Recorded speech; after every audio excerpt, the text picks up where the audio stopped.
Welcome to Immigration Quicktake. This is Ellie Rutledge with the American Immigration Lawyers Association.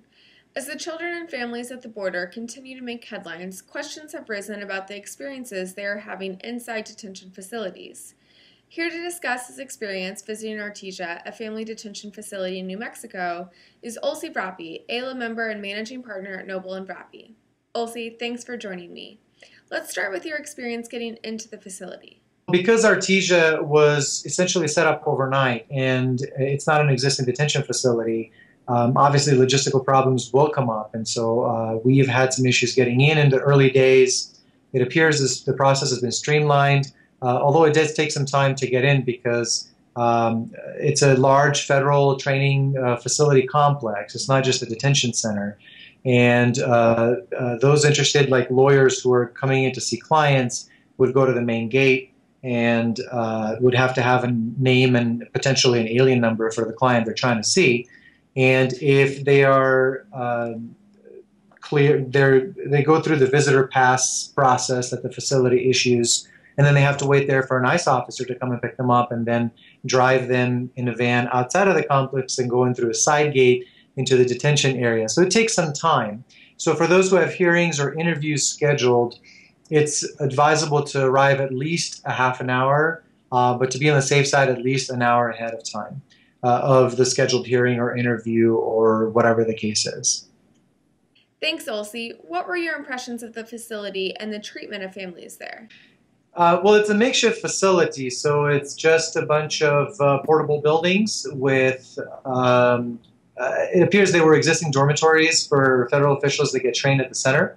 And even the so-called courtrooms or law library, which I didn't see any books in there, has they're just a bunch of portable buildings with just a number on it. And so you really need to know, you need to have to ask for it to go from place to place.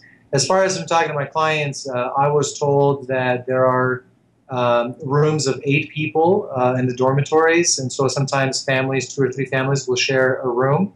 They are air conditioned. There are showers, I understand, but I haven't personally seen them, so I can't really speak to the living conditions over there.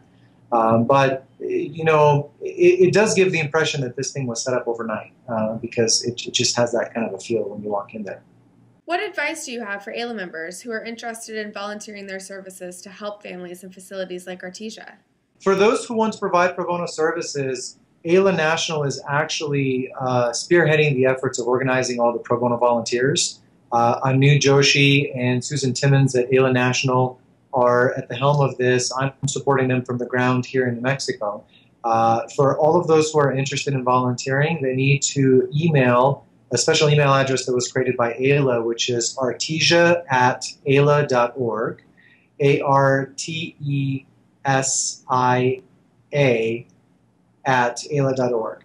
And they can just say, I am a volunteer, I speak Spanish, or whatever the case is, and they will be directed into further providing services. But what we're trying to do right now is to try to organize a way so that the local nonprofit who does the legal orientation programs will be asking the detainees if they desire pro bono counsel, and then we will try to match those cases with the volunteers that are going to be on the ground in Artesia, as there's been a lot of support from many AILA members from all over the country that are willing to travel great distances.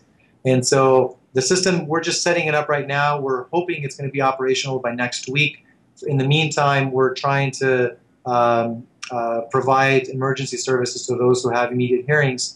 But stay tuned, contact artesia@aila.org, and somebody will reach out to see what the availability is to help detainees pro bono services in Artesia. Thank you, Ulsi, for joining me. For the rest of you, please stay tuned for more updates from the American Immigration Lawyers Association.